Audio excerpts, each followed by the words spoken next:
Good morning, everybody. Wanted to record a little video this morning.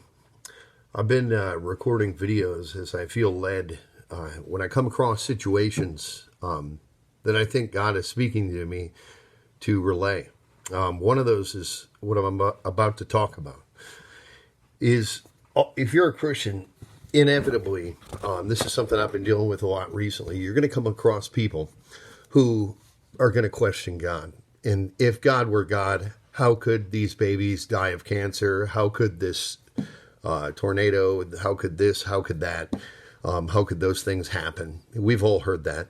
And people try to come up with answers to that. And you could try to do that. But I want to tell you something different. And this is what God's been pointing out to me these last few days. Something happened here in the Tampa Bay area just a couple days ago. And there was a tornado that touched down in Pinellas County. Pinellas County is one of the most populated counties in all of Florida. Dense population in most areas.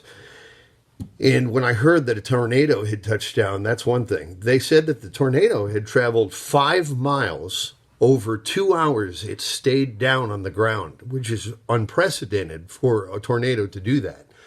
Well, not only did it stay down, but it moved for 5 miles. And when I heard that, I thought, oh my gosh, this is going to be really bad. I hadn't heard any of the news yet. Well, it turns out that where it ended up touching down for 5 miles was one of the only areas in Pinellas County that was not densely populated. It ended up going off to an area just off of what's called the Howard Franklin Bridge, and moved around over there, went across Tampa Bay, and then hit on the other side in an area similar. But you're not going to hear anybody talk about that, what I just said. You're not going to hear anybody who's going to say, wow, what a blessing from God it was that tornado did not hit downtown St. Pete or Clearwater, Palm Harbor, any of these areas, Dunedin, Oldsmars, Safety Harbor. These areas would have been decimated, deaths. But because the hurricane or the tornado didn't touch down there, here's the thing. I don't know who is responsible for these kind of things. The beginning of the bad things, the tornadoes, the hurricanes, the cancers. But here's what I do know, and I've heard said before, and it makes sense, is God may not be the one that caused it. Say terror, for instance, 9/11, but he is there in the response. And that's what I'm saying to you right here. That tornado may not have been caused by God, but he certainly has a way of showing grace and mercy by just guiding a tornado in a certain direction. And what I'm telling you is that 2 million, 3 million people in this area think nothing of that at all. All they pay attention to, we want to pay attention to, is what went wrong and what didn't get averted. Well, I want to give you a second one. Is in 2017, September, Hurricane Irma again came over the Tampa Bay area. Tampa Bay has been lucky over the course of its existence with hurricanes, very lucky. Well, the deal with Tampa is, we're over here on the west side of Florida, is if a hurricane comes up, we have a bay called Tampa Bay. Well, because of the way it's designed, if a hurricane, and they've told us this forever, comes up the coast with the circulation of the hurricane and it pushes the water up into the bay, we are doomed. This entire area, because the water level would go way beyond what anybody is expecting or ever been used to, regardless of where you are. And so that hurricane was coming. Well, guess where Rob was? Out of all the years you get to protect your children, and you get to be a dad to your children. We used to be a storm, get excited over hurricanes and want to protect your family. Well, when the biggest hurricane in the history of this area came over Florida, I was in jail. I want to tell you, there's no excuse, and I did it to myself, but guys, imagine if a train was coming at your house and you could do nothing about it. You couldn't do anything about it. Well, that hurricane was coming. And it was bigger than Florida. People got out of this state, if you were here. And it came right up the middle of the state, right up the coast, which is where they like to stay. And they said that if it comes up Tampa Bay, they told us that's what's going to happen. Well, right below Tampa Bay, this hurricane decided not to stay on the water. It decided to go straight up the land, which they don't normally do. It's not normal for a hurricane to go away from its fuel source, which is the water. And because of that little jog in that hurricane, the whole trajectory of it moved. Well, then the pattern that was pushing the water up into Tampa Bay, because it was moved over, was now pushing it out of it. And so completely the opposite. And here again, a big hurricane passes right over us. And because of the small change, this area would have been decimated. I'm talking way beyond Katrina or any of these things. And nobody says anything about it. Nobody said, wow, look what God did there. What a blessing God gave us. And I'm here to tell you right now, that's what those are.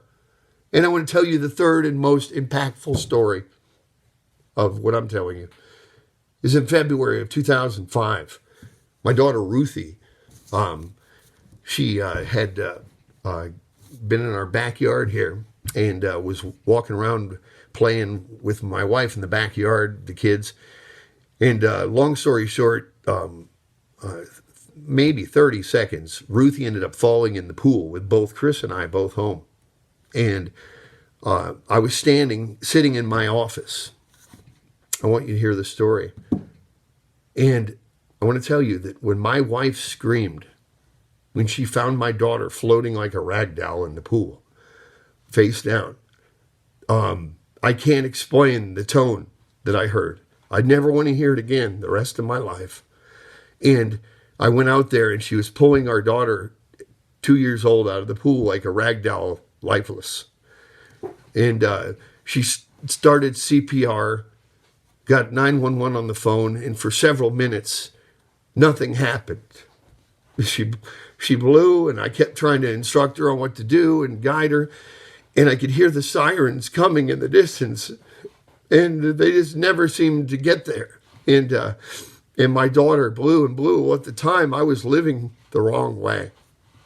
I had been out smoking crack, and I remembered a verse in the Bible, and it said, if you cherish sin in your heart, God will not hear your prayer.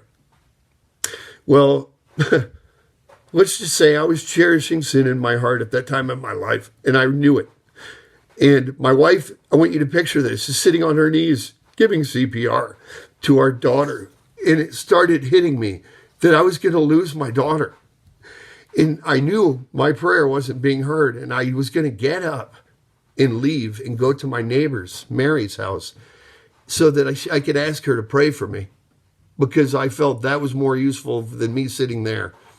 And right when I went to get up, Ruthie shot a rainbow of water out of her mouth, and she ended up surviving. Well, how often do you hear that talked about right now? About how blessed we are that Ruthie lived and is even alive today. How quickly we forget. This is just an example of your life, people. How many of these things are going on in your life? We could live off of the blessings that have already happened. Stop my life right now. I don't need anything more. But we want to talk about what's going wrong and what God didn't do. Well, folks, look around you. God has done a lot. He's done plenty. I have a daughter right now who's almost 18 years old because of the blessings of God. They're all around you. We're not seeing them. We're not paying attention to them. So I'm here to tell you atheists that what do you think about those things? You want to talk about how could God allow this to happen? Well, how about the stories I just told you?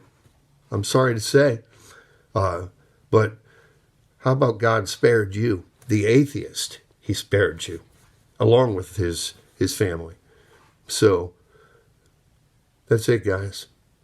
Appreciate the blessings that are around you all the time. They're there.